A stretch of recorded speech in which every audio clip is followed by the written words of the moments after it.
नमस्कार दोस्तों, आज go to India team Shiv Vihar में, शिवपुरी में, जो सागरपुर के पास में है, 15 नंबर गली में दो बच्चे से मिलने आई है जो कि बहुत ही प्रतिभाशाली हैं और उन्होंने परचम फैलाया। एक जो है विनय जी और दूसरे हैं विनीता जी, दोनों भाई बहन हैं और एक छोटे से कमरे में रह के जो विनय जी है, इन्होंने 95% 12वीं में, उसके बाद आईआईटी दिल्ली से ये इलेक्ट्रिकल से कर रहे हैं, बीटेक कर रहे हैं। और विनीता जो है मैत्री कॉलेज से फाइनल ईयर में अभी है और इसका सपना है कि आईएएस बनना है। इसके भी 92% आए थे 12th में। तो आज हम इनके समक्ष आए हैं इनको मोटिवेट करने के लिए, इनको गो टू इंडिया कहना चाहती है कि आप धन्य हैं, हमारे समाज का नाम आपने रोशन किया, आपने परिवार का, इस क्षेत्र का नाम रोशन किया आपने, जो कि दिल्ली आईआईटी दिल्ली जैसे संस्था में से आप ये कोर्स कर रहे हैं, जो कि 2nd नंबर पे अभी आईआईटी मद्रास नंबर 1 पे है, आईआईटी दिल्ली 2nd नंबर पे है, जो अभी लेटेस्ट जो NIRF का जो रैंकिंग आई है उसके तहत। तो मैं विनय जी से सबसे पहले पूछूंगा कि आपकी जो ये सफलता है उसका क्या किसको आप श्रेय देंगे और क्या आपकी सफलता का राज है, जो कि आप हमारे जो बच्चे हैं उनको आप कहना चाहेंगे? सबसे बड़ा रोल तो घर वालों को होता है कि ऐसे पढ़ने का एक अच्छा माहौल प्रोवाइड करें, और खुद पे भी होता है कि मतलब मेहनत करनी चाहिए। तो आपने किस तरह से ये आईआईटी दिल्ली की तैयारी की आपने? बोर्ड्स तक का तो मैंने ऐसे नॉर्मल ट्यूशन्स लेता था, क्या थे रोहित भैया नाम था उनका, रोहित भैया। तो वहाँ तक बोर्ड्स तक का तो वहाँ गया था, वहाँ से 95% आए थे। फिर आईआईटी दिल्ली के लिए जेई की कोचिंग लेनी थी, बट इतने कोचिंग के पैसे थे नहीं, तो यूट्यूब से ही इधर उधर से वीडियो देख के उसका 1 साल ड्रॉप लेके फिर क्या था। 1 साल ड्रॉप लिया बीच में? वो था ना लॉकडाउन में, लॉकडाउन कोविड की वजह से 1 साल इन्होंने ड्रॉप करके यूट्यूब से पढ़ाई की इन्होंने, क्योंकि इनके पास पैसे नहीं थे कि ये फिटजी या कोचिंग अन्य संस्था में जुड़ के अपनी तैयारी करें। तो सेल्फ स्टडी करके इन्होंने आईआईटी दिल्ली क्रैक किया, जेईई मेंस और एडवांस दोनों क्रैक करके इन्होंने अभी इलेक्ट्रिकल इंजीनियरिंग कर रहे हैं। और बेटी हमारे साथ है, आप बताएं कि आपको कैसा लगा बच्चे का, आपके जो भाई का सिलेक्शन हुआ? तो मेहनत करता था शुरू से बहुत मेहनती था। अच्छा, पिताजी साथ देते हैं। पिताजी क्या करते हैं आपके? ऑटो चलाते हैं। तो ये घर किराए पे है आपका?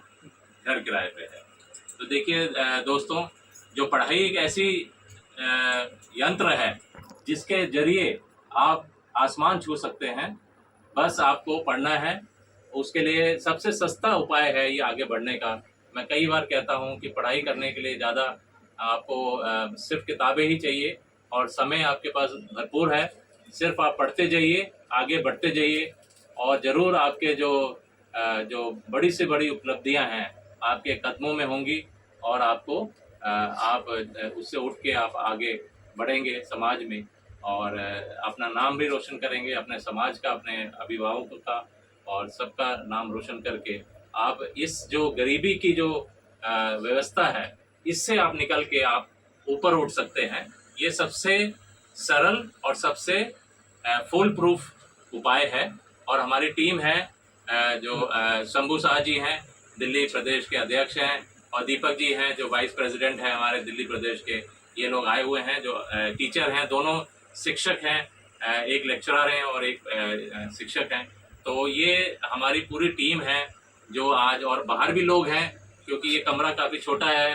तो आप देखेंगे कि हमारी पूरी टीम है, बाहर दिखा दीजिए, जो पूरी टीम आई हुई है इनको शाबाशी देने के लिए और इनसे मिलने के लिए। तो आपको बहुत बहुत बधाई, आप दोनों को। यूपीएससी के लिए आपको पूरा मार्गदर्शन हम करेंगे। पैसा आपको खर्च करने की ज़रूरत नहीं है। आप बेफिक्र होकर गोटल इंडिया से पैसा मांगे, हमारे पास फंड्स बहुत हैं।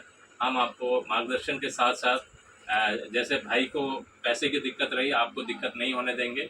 कोई भी कोचिंग इंस्टीट्यूट आप लेकिन आपको पढ़ना पड़ेगा, वो आपको दिखाना पड़ेगा कि आप में वो जज्बा है आगे बढ़ने का, आगे कुछ कर दिखाने का, तभी जाके वो जो समाज है वो आपको आप पे इन्वेस्ट करेगा, पैसा जो इन्वेस्टमेंट होता है। तो इसी के साथ दोस्तों, आज का दिन हमारा सफल रहा। हमने ऐसे 2 बच्चों से मुलाकात की जो इतने पढ़ाई के इतने छोटे से कमरे में रह करके, जो कि मेरे को लग रहा है कि पूरा 10 बाय 10 भी नहीं है, और एक कमरे में रह के 2 कमरे हैं, दूसरा और भी इससे भी छोटा है। तो ऐसे कमरे में रह करके इन बच्चों ने वो कर दिखाया है, वो सपना साकार किया है अपने माँ बाप का, अपने समाज का, जो बहुत लोग नहीं कर पाते हैं। दोनों बच्चे 90% से ऊपर ला रहे हैं, ये एक बहुत बड़ी उपलब्धि है। और बेटे ने तो IIT दिल्ली जैसी संस्था में प्रवेश किया, आगे पढ़ाई भी जारी है इनकी। आगे बेटा आपको कोई भी ज़रूरत हो, बेझिझक, हम भी आपके परिवार जैसे हैं, आपके अभिभावक के तरह ही हैं, पेरेंट्स की तरह ही हैं। आप जब भी बेझिझक होकर आप हमसे पैसे मांग सकते हैं, गाइडेंस मांग सकते हैं, या कोई भी हेल्प चाहिए। IIT दिल्ली में भी कुछ लोग हैं जानने वाले, तो उनसे भी हम बात कर सकते हैं अगर कोई दिक्कत आ रही है। ठीक है, धन्यवाद उन लोगों को। जय सेवा जय जोहार आप लोग। तो हमारा बच्चे YouTube है, उसमें सब्सक्राइब